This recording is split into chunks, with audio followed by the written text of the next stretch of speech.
Over the following weeks, Robert Chen became a regular presence at the Broken Arrow Ranch. What had started as neighborly assistance gradually evolved into something more structured and beneficial for both parties. Sarah found herself looking forward to their working sessions, not just for the practical knowledge she gained, but for the adult conversation and companionship that had been missing from her life since Miguel's death. Robert proved to be an excellent teacher. Unlike Miguel, who had sometimes grown impatient when Sarah didn't immediately grasp mechanical concepts, Robert had an intuitive understanding of how to break down complex problems into manageable steps. He never made her feel stupid for asking questions, and he always took the time to explain not just how to do something, but why it needed to be done that way. The tractor repair became Sarah's first major learning experience. Over the course of 3 afternoons, she and Robert worked together to diagnose the hydraulic problem, order the necessary parts, and complete the installation. By the end of the project, Sarah had learned more about heavy equipment maintenance than she had absorbed in 12 years of marriage to Miguel. The key to hydraulic systems, Robert explained as they tested the repaired tractor, is keeping everything clean and watching for leaks. Most problems start small and get expensive when you ignore them. Emma and Carlos had initially been shy around their new neighbor, but Robert's patient nature soon won them over. He never talked down to them and often included them in age-appropriate ways when he was working around the ranch. Carlos was especially fascinated by the mechanical aspects of ranch work, while Emma loved learning about animal behavior and care. "Mr. Chen, why do the cows always face the same direction when they're lying down?" Emma asked one afternoon as they were checking on the herd. "That's a great question," Robert replied, clearly delighted by her curiosity. "Cattle are very social animals, and they position themselves so they can keep an eye on the rest of the herd. It's an instinct that kept them safe from predators when they lived in the wild." Sarah watched these interactions with growing appreciation. Robert treated her children with genuine respect and interest, and they responded by opening up to him in ways that surprised her. Carlos, who had become serious and withdrawn since his father's death, began to smile again when Robert was around. Emma's natural chattiness returned as she peppered their neighbor with endless questions about ranch life. As autumn progressed, Robert's help extended beyond emergency repairs and basic maintenance. He began teaching Sarah about the business side of ranching, sharing knowledge about market timing, feed efficiency, and breeding decisions that Miguel had never fully explained to her. "Ranching isn't just about taking care of animals," Robert said one evening as they reviewed Sarah's financial records. "It's about understanding cycles and planning ahead. Every decision you make today affects your income months or even years down the road." Under Robert's guidance, Sarah developed a comprehensive plan for improving the ranch's profitability. They identified several areas where small changes could yield significant improvements, from better pasture rotation to more strategic breeding schedules. For the first time since Miguel's death, Sarah began to believe that she might actually be able to make the ranch sustainable. The financial picture slowly began to improve. With Robert's help, Sarah was able to complete several repair projects herself rather than hiring expensive contractors. She learned to negotiate better prices for feed and supplies by understanding exactly what she needed and when to buy it. Most importantly, she gained the confidence to make decisions about the ranch's operation instead of simply reacting to crises. But it wasn't just practical knowledge that Robert brought to Sarah's life. Their working relationship gradually evolved into a genuine friendship built on mutual respect and shared experiences. They often found themselves talking about their deceased spouses, sharing memories, and working through the complex emotions that came with moving forward after loss. "Some days I feel guilty for enjoying myself," Sarah confessed one afternoon as they worked on fence repairs. "Like I'm betraying Miguel's memory by finding happiness again." Robert nodded with understanding. "I know exactly what you mean. For the first year after Linda died, I felt like smiling was somehow disrespectful to her memory. But I've come to realize that she would want me to be happy, just like Miguel would want that for you." These conversations helped Sarah process her grief in ways she hadn't been able to manage on her own. Robert's perspective as someone who had walked a similar path was invaluable, and his gentle wisdom helped her begin to envision a future that honored her past while embracing new possibilities. The children noticed the change in their mother's demeanor. Sarah smiled more often, and the constant anxiety that had marked her behavior for months began to ease. She still worked incredibly hard, but the work felt purposeful rather than desperate. "Mom seems happier now," Emma observed to Carlos one evening as they did homework at the kitchen table. "Do you think she likes Mr. Chen?" Carlos, who at 10 was beginning to understand adult relationships in a more sophisticated way, considered his sister's question carefully. "I think he's a good friend to her," he said finally. "And he's teaching her things that help with the ranch." Emma nodded seriously. "I like him. He doesn't try to replace Dad, but he's nice to us." The children's acceptance of Robert was important to Sarah, but she was careful not to let her growing feelings for him complicate their working relationship. Robert seemed equally cautious, maintaining appropriate boundaries while clearly enjoying the time he spent with Sarah and her family. As winter approached, Robert helped Sarah develop a comprehensive plan for the cold months ahead. They worked together to winterize equipment, establish feeding schedules, and prepare the cattle for the challenges of Texas winter weather. The work was demanding, but Sarah approached it with confidence rather than dread. "You've come so far in just a few months," Robert commented one day as they watched Sarah expertly handle a group of cattle that needed to be moved to a different pasture. "Miguel would be proud of how you've taken charge of this place." Sarah felt a warm glow of pride at his words. She had indeed learned to manage the ranch in ways she never thought possible. More importantly, she had discovered strengths within herself that she hadn't known existed. The first real test of Sarah's new skills came during a February ice storm that knocked out power to most of the county. The cattle needed constant attention to ensure they had access to unfrozen water, and several pieces of equipment required emergency repairs in brutal weather conditions. Sarah handled the crisis with calm competence, drawing on everything Robert had taught her about emergency preparedness and livestock care. When the power was finally restored 3 days later, she had successfully protected her cattle and maintained the ranch's operations without losing a single animal. "I can't believe I managed all of that," Sarah said to Robert when he came to check on her after the storm. "6 months ago, that kind of emergency would have completely overwhelmed me." "You didn't just manage it," Robert replied with genuine admiration. "You handled it like a seasoned professional. You should be proud of yourself." As spring arrived and Sarah began planning for the year ahead, she realized that her relationship with Robert had evolved far beyond neighbor helping neighbor. They had become true partners in both work and friendship, and Sarah found herself hoping that their connection would continue to grow. Robert seemed to share her feelings. He had been talking about expanding his own ranching operation, and several of his comments suggested that he was thinking about their properties as complementary parts of a larger whole. "Have you ever considered the possibilities if our two ranches worked together?" Robert asked one evening as they watched the sunset from Sarah's front porch. "We could share resources, coordinate our breeding programs, maybe even market our cattle together." Sarah's heart raced at the implications of his suggestion. A business partnership with Robert would provide the security and expertise she needed to ensure the ranch's long-term success. But, more than that, it would formalize the relationship that had already become so important to her life. "I think that could be wonderful," Sarah replied carefully. "But I want to make sure we're clear about expectations and boundaries. This ranch has to work for my children too." "Of course," Robert said immediately. "Emma and Carlos would always be the most important consideration in any arrangement we might make. I wouldn't want it any other way." As they continued talking about the possibilities, Sarah felt a deep sense of contentment that had been missing from her life for over a year.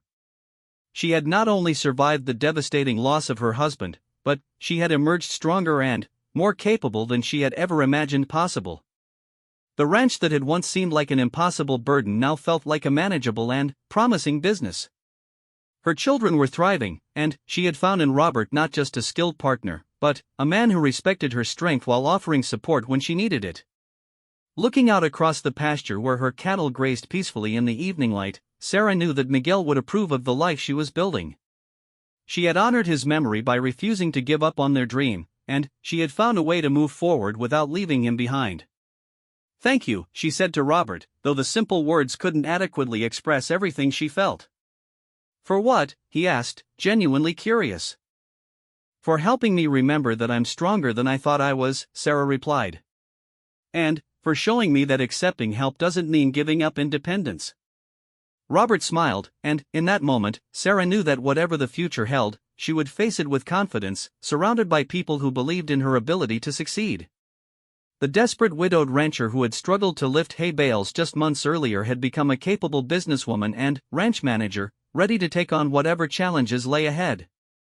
As the stars began to appear in the darkening sky, Sarah felt grateful for the unexpected help that had arrived exactly when she needed it most.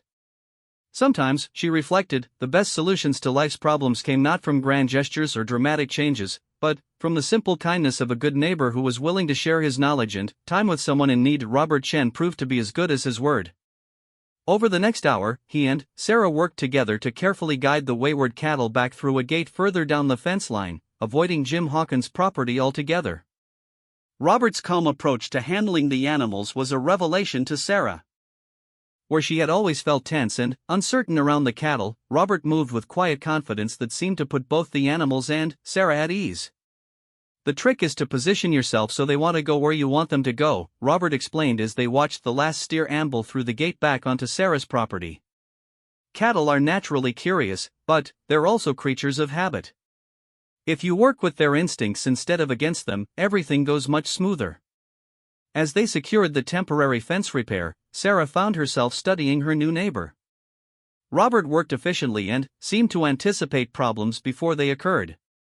When one of the fence posts proved to be rotted through, he produced tools from his truck that Sarah didn't even own and showed her how to make a proper repair that would last. "Where did you learn so much about ranching?" Sarah asked as they finished their work. "Have you been doing this for a long time?" Robert wiped his hands on a rag and leaned against the fence post. "I grew up on a ranch in Montana. My family raised cattle and horses for 3 generations. I spent about 15 years away from it, working in the oil industry, but I always planned to come back to ranching eventually." "What made you choose Texas?" Sarah asked, genuinely curious about this man who had appeared in her life at exactly the right moment. "My wife was from Austin," Robert said, and Sarah caught a note of sadness in his voice. "We always talked about buying land here someday. After she passed away 2 years ago, I decided it was time to honor that dream." Sarah felt a sudden connection to this stranger.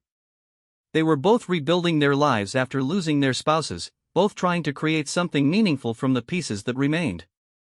The shared understanding of loss created an instant bond that went deeper than mere neighborly politeness. "I'm sorry," Sarah said quietly. "Losing a spouse changes everything, doesn't it?" Robert nodded, his expression thoughtful. "It does. But I've learned that moving forward doesn't mean forgetting. Sometimes it means finding new ways to honor what you had." They stood in comfortable silence for a moment, watching the cattle settle back into their normal grazing patterns. The afternoon was growing late, and Sarah knew the children would be home soon, but for the first time in months, she didn't feel the crushing weight of panic about all the tasks left undone. "I should probably head home," Robert said eventually. "But before I go, would you mind if I took a look at that fence section? I noticed some other posts that might need attention soon."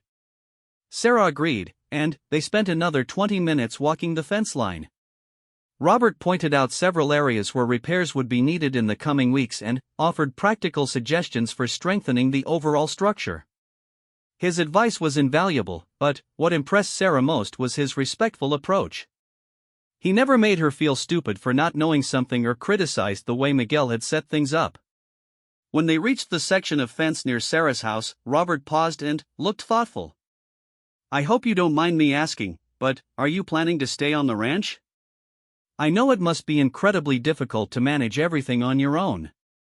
Sarah hesitated before answering. She had been asked this question many times since Miguel's death, but something about Robert's tone suggested genuine concern rather than idle curiosity. "I'm trying to," she said honestly. "My sister thinks I should sell and move to Dallas, and some days I think she might be right. But this place means everything to me.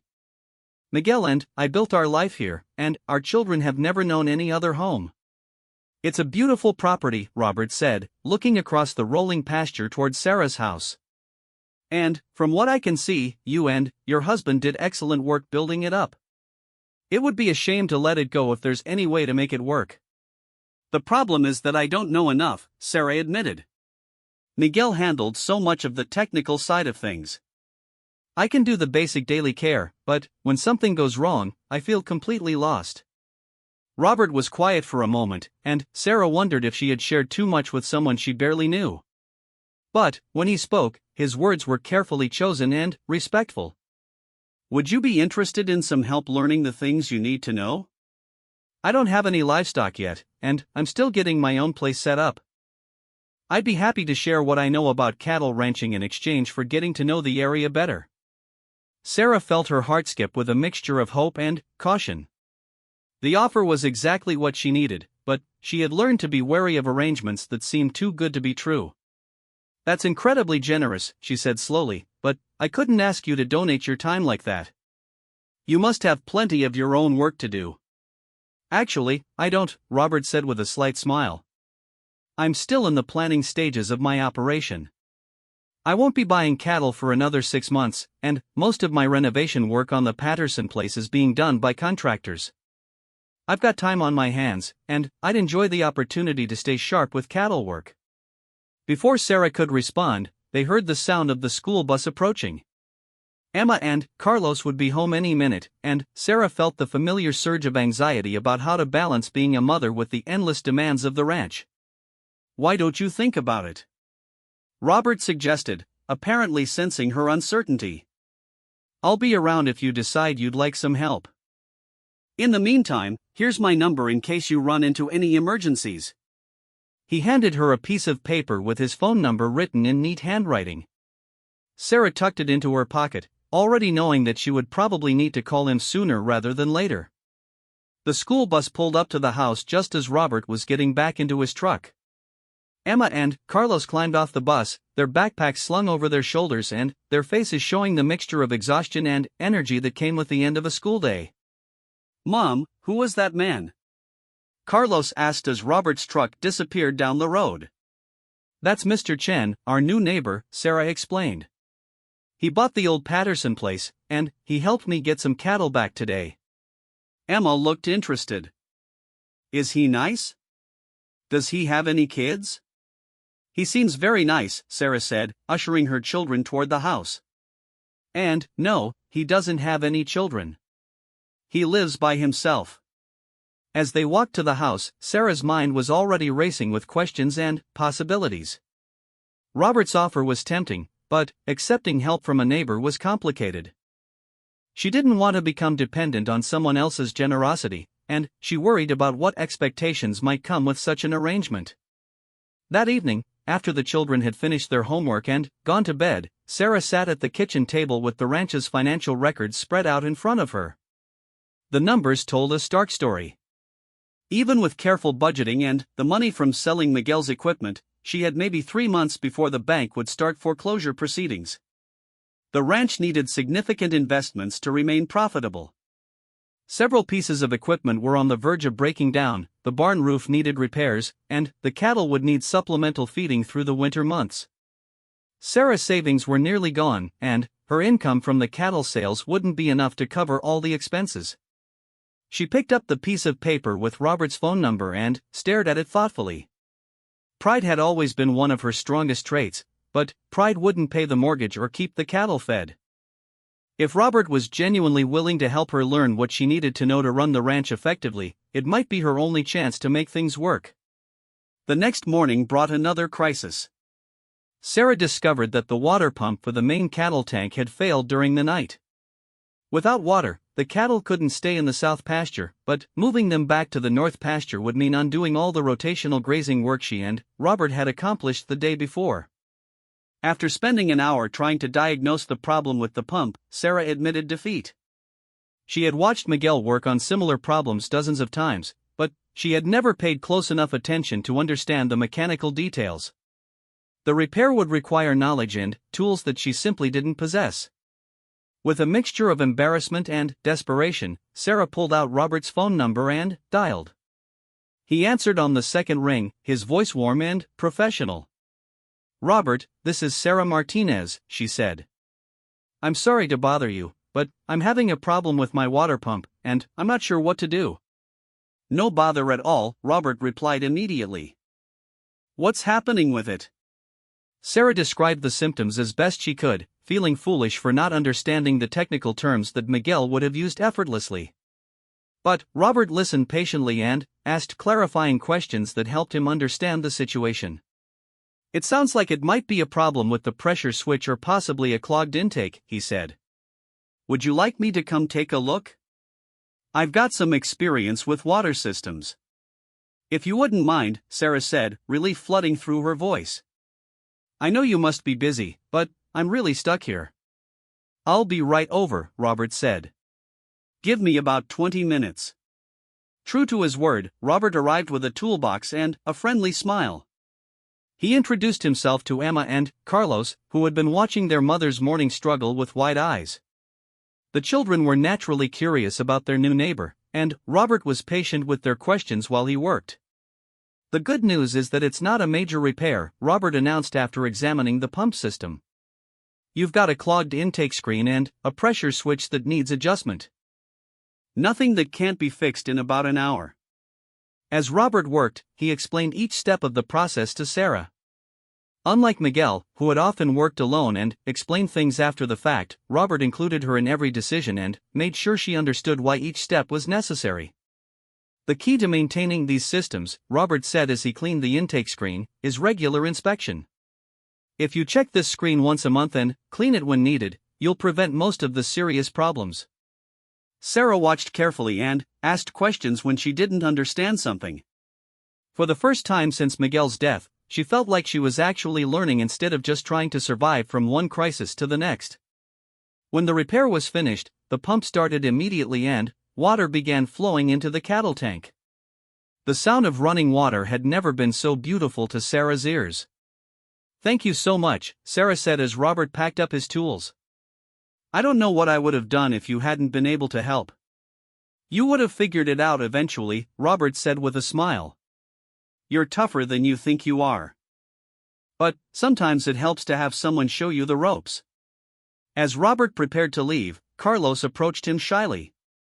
"Mr. Chen, do you know how to work on tractors too?" "I do," Robert replied, crouching down to the boy's eye level. "Why do you ask?"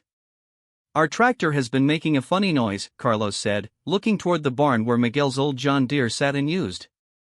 "Mom says we can't afford to get it fixed, but I thought maybe you might know what's wrong with it." Sarah felt her cheeks burn with embarrassment. She had hoped the children hadn't noticed how many things around the ranch weren't working properly, but Carlos had always been observant. "Would you like me to take a listen to it?" Robert offered, and Sarah could see that he was genuinely interested in helping, not just being polite. They walked to the barn together, and Robert spent several minutes examining the tractor and listening to the engine. His diagnosis was both good news and bad news. "The engine itself is fine," he said after his inspection. "But you've got a problem with the hydraulic system that's going to need attention soon.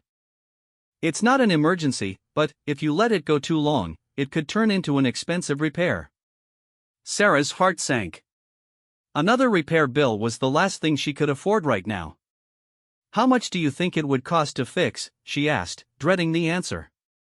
Robert was quiet for a moment, and Sarah could see him thinking carefully about his response. "The parts probably cost around $300, he said finally. "But the labor could be expensive if you have to hire someone to do the work." Sarah nodded, trying to hide her disappointment. $300 might as well have been $3,000 given her current financial situation. "However," Robert continued, "it's not a particularly difficult repair if you have the right tools and know what you're doing. I'd be happy to help you with it if you're interested in learning how to do the work yourself." Sarah looked at him with surprise. "You would really do that?" "Of course," Robert said simply. "Like I mentioned yesterday, I've got time on my hands, and I enjoy this kind of work. Besides, learning to maintain your own equipment is one of the most valuable skills a rancher can have." Sarah Martinez wiped the sweat from her forehead as she struggled to lift another hay bale into the truck. The Texas sun beat down mercilessly on the dusty ranch that had been her home for 12 years. 6 months had passed since her husband Miguel died in that terrible tractor accident, and every day felt like an uphill battle she wasn't sure she could win. The Broken Arrow Ranch stretched across 800 acres of rolling hills and pasture land, home to 200 head of cattle and a handful of horses. When Miguel was alive, they had worked the land together, sharing the endless tasks that came with ranching. He handled the heavy machinery and livestock management while Sarah managed the finances and helped with the daily chores. Now, at 34 years old, she found herself trying to do the work of two people while raising their 8-year-old daughter, Emma, and 10-year-old son, Carlos. The morning started like every other morning since Miguel's death. Sarah woke at 4:30 a.m. to the sound of her alarm clock, a sound she had grown to hate. She quietly slipped out of bed, trying not to wake the children, and stumbled to the kitchen to make coffee. The house felt empty and cold, despite the warm Texas weather. Family photos on the mantel showed happier times when Miguel's laugh filled these rooms. As she pulled on her worn work boots, Sarah's mind raced through the day's tasks. The cattle needed to be moved to the south pasture, the water troughs required cleaning, and the fence along the property line had several posts that were leaning dangerously. The list seemed endless, and she hadn't even started thinking about the bills piling up on the kitchen table. The ranch's finances were becoming a nightmare. Without Miguel's steady hand and knowledge of the business, Sarah struggled to keep up with the complex world of cattle prices, feed costs, and equipment maintenance. The bank had already called twice this week about the mortgage payment that was 3 weeks overdue. She had sold some of Miguel's tools and equipment, but it barely made a dent in their debts. Walking to the barn in the pre-dawn darkness, Sarah heard the familiar lowing of cattle in the distance. The animals depended on her now, and, despite her exhaustion and grief, she couldn't let them down. She had grown up on a small farm in Oklahoma, so she wasn't completely new to ranch life, but Miguel had always handled the more technical aspects of cattle ranching. As she began feeding the horses, Sarah noticed that Duchess, their oldest mare, was favoring her left front leg. The horse had been Miguel's favorite, and the thought of losing another piece of him made Sarah's chest tighten with emotion. She couldn't afford a veterinarian visit right now, but she couldn't ignore an injured animal either. The children woke up just as Sarah was heading back to the house. Emma appeared in the kitchen doorway, her dark hair messy from sleep, clutching her favorite stuffed rabbit. Carlos followed shortly after, already dressed in jeans and a t-shirt, ready to help his mother with the morning chores. "Mom, can I help feed the chickens today?" Emma asked, her young voice filled with the eagerness that children have for simple tasks. "Of course, sweetheart," Sarah replied, grateful for any help she could get. "Carlos, would you mind helping me check the water tanks after breakfast?" The boy nodded seriously. Since his father's death, Carlos had tried to step up and be the man of the house, a responsibility that was far too heavy for his young shoulders. Sarah worried about both children, but she also needed their help to keep the ranch running. Breakfast was simple: scrambled eggs from their own chickens and toast.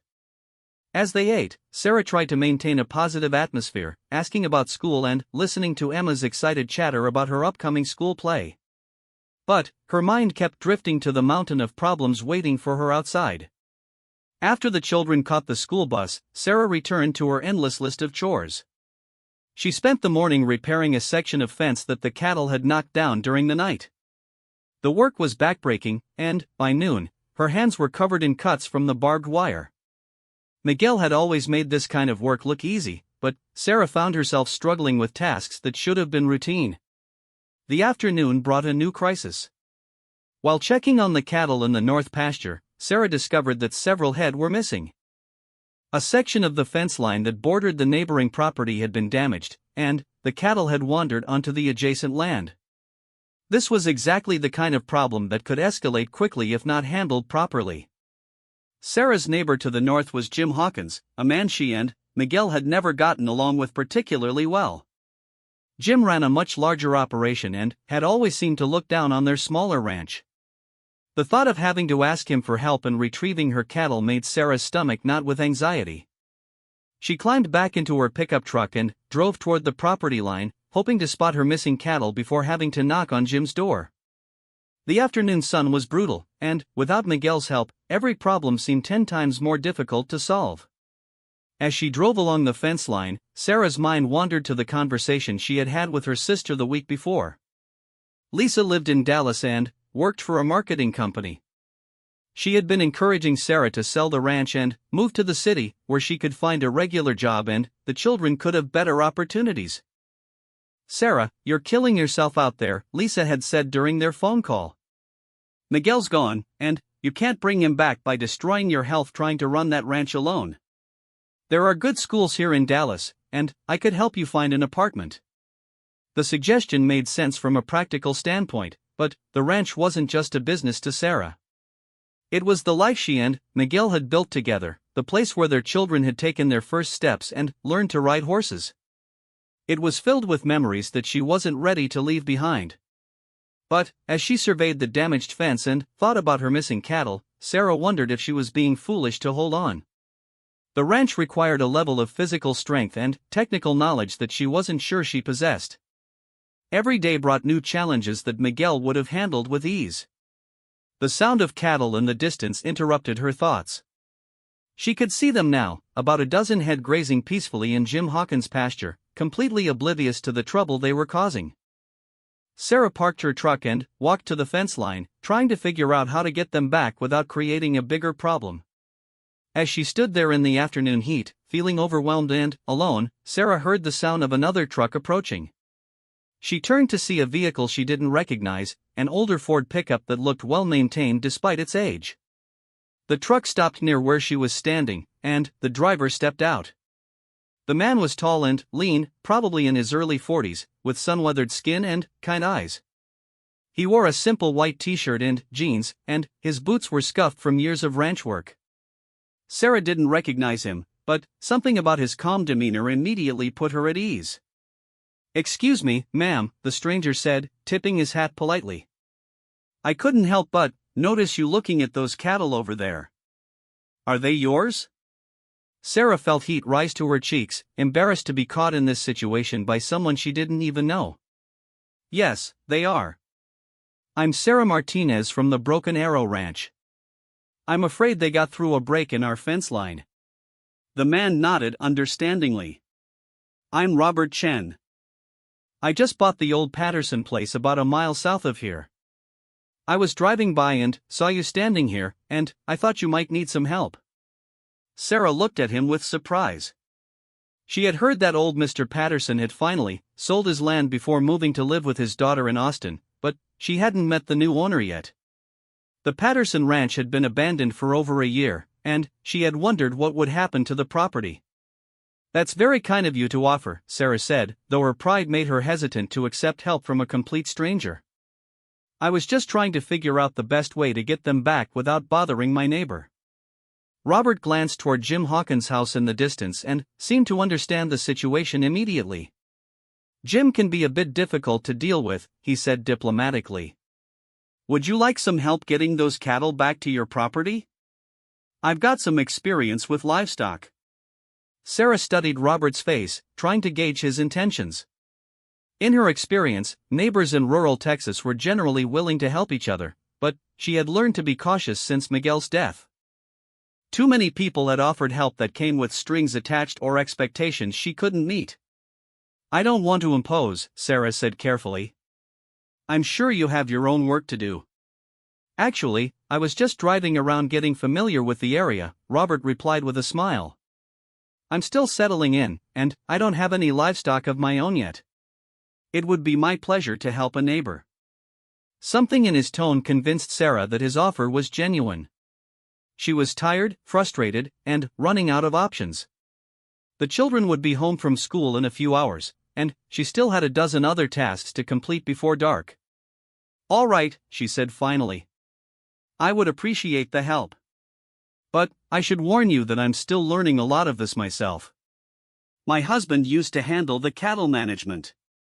Robert's expression softened with understanding, and Sarah realized that he had probably already figured out that she was recently widowed. News traveled fast in rural communities, and Miguel's death had been talked about for weeks after the accident. "We'll take it slow," Robert assured her. "Why don't you tell me about your setup, and we'll figure out the best way to get these cattle home." As they discussed the logistics of moving the cattle, Sarah found herself feeling hopeful for the first time in weeks. Robert asked intelligent questions about her fencing and gates, and he seemed to genuinely understand the challenges she was facing. More importantly, he didn't talk down to her or make her feel incompetent. Together, they walked along the fence line to assess the damage and plan their approach. Robert pointed out several problems with the fencing that Sarah hadn't noticed, but he explained them in a way that was educational rather than critical. His knowledge was clearly extensive, but he shared it generously and without condescension. The key with cattle, Robert explained as they walked, is to make them think that moving is their idea. If you try to force them, they'll just dig in their heels and cause more trouble. Sarah listened carefully, grateful for any advice that might help her become more effective at managing the ranch. Miguel had tried to teach her some of these things, but there had always been so much to learn and never enough time to really absorb the lessons. As the afternoon sun began to cast longer shadows across the pasture, Sarah felt a spark of optimism that had been missing from her life for months. Maybe, with the right help and guidance, she could actually make this work. Maybe she didn't have to give up on the dream she and Miguel had built together.